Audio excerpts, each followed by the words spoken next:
Hi, and welcome to Carolina Varsity's 2013 Week 7 recap. I'm Dale Ross. And I'm the pep man, Matt Morrow.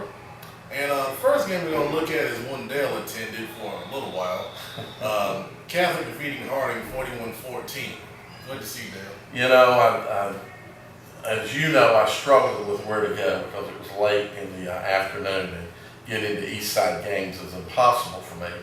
So I looked and I said, well, great, there's Harding and Catholic, and Coach Odo's going after win 350. So I'll go over there and get some shots, watch a half ball game, and then I'll go over to watch South Mecklenburg and Phillip. You kind of change things on all that whole scheme. So I was over there for a quarter. Really, Catholic did like what we would expect. I did see a few things that I thought was interesting. One, that Catholic was running some of those belly series plays, so they were using that 2 and 4 back more. Harding moved the ball surprisingly well a couple of times, and of course they shot themselves in the foot, and they actually stopped Catholic, which ended up, breaking down a game like this, but Harding actually got a stop on Catholic, and I think in that series, Hood may have had 3 yards. So, and Hood carried the ball 2 or 3 times, and so I don't know what that tells us, but in the end, Coach Odo got his big win, and I shot him over to the next game we'll talk about. All right, and congratulations, Coach Otto. That's awesome, man. 350 wins. I don't know if I could ever do that in my whole lifetime. At any level. Oh, even in Madden. Exactly. He did that at one school too. So. South Meck defeated Berry 45-24, and Dale was there for a short time with this one. Yeah, so Dale's receiving texts from Pep Man about this great game going on up at Vance, and it's like back and forth and back and the time's not changing. It's going real slow, so I'm thinking, okay, I'm going to go over here and I'm going to watch South Mecklenburg and see what happens. And it was 25-0 when I got in, and then Berry scored, and things were just not going well for South Mecklenburg at all. And they were lucky to get out of there. I think it was 25-6 at half when I left. So they were very lucky. Berry started overloading on them. They had one series there that I think they started somewhere around their, I'm going by memory, somewhere around their 24.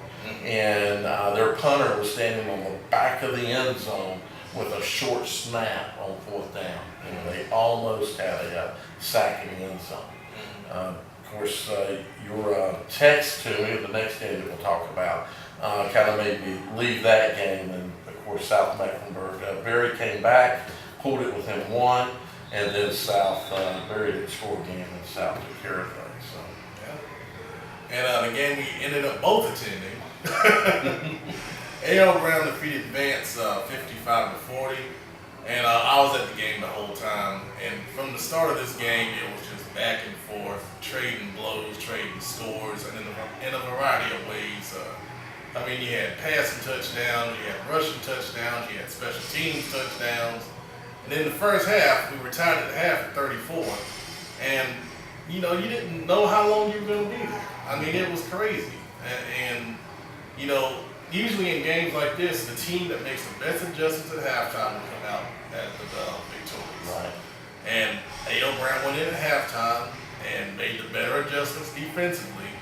Vance only scored 1 touchdown in the second half, and that was on a Oquan Braden touchdown run, which we've been saying all season, if he gets in space, it's over. You have no chance. And that's exactly what he did. But A.O. Brown, I was very impressed with Coach Mike Newsom. I think some people have forgotten how good of an offensive mind he is. He's a former Max Preps Coach of the Year. Of course, 2-time state champion at Butler. He showed a ton in this game. He showed that A.O. Brown team is improving. And improving fast, especially on the offensive side of the ball. He attacked the inside with the run, out of the eye. He attacked the outside with the jet sweep. Quarterback option, they played 2 quarterbacks. Ramirez was the main guy, but he also played number 3, Damon Johnson. They both did well. He attacked in the short passing game off play action. He attacked them deep in the cover 2. They ran a streak down the sideline. They hit that a couple times in the cover 2 hole between the corner and the safety. He attacked the middle of the field, throwing the ball. I mean, it was an offensive clinic, and that's the main thing I take away. It's not how bad Vance played, but they didn't play that terrible. It's how good A.O. Brown is improving already. Exactly. So I arrived, the game was dragging on so much that I was able to watch 2 different teams play, a quarter of football, get in my car, drive up to Vance, and walk into the stadium.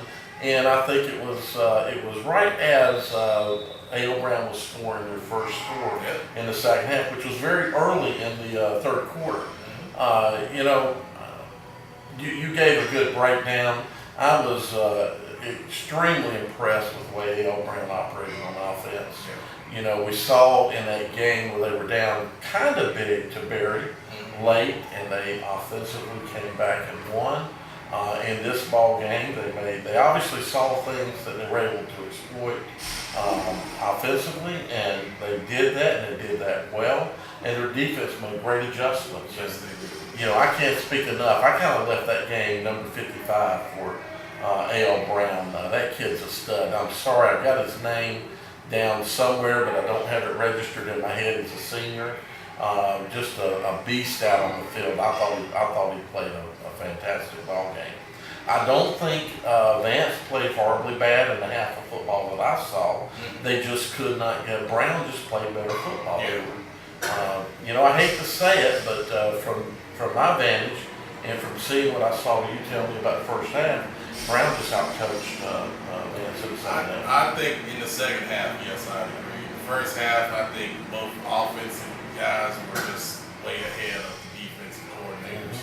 And then both head coaches called plays. So, you know, they both did an excellent job first half. Second half, A.O. Brown's defense, I think, made the right adjustments and slowed Vance down. Exactly. Okay. Stay tuned. We'll have some more quick recaps for you.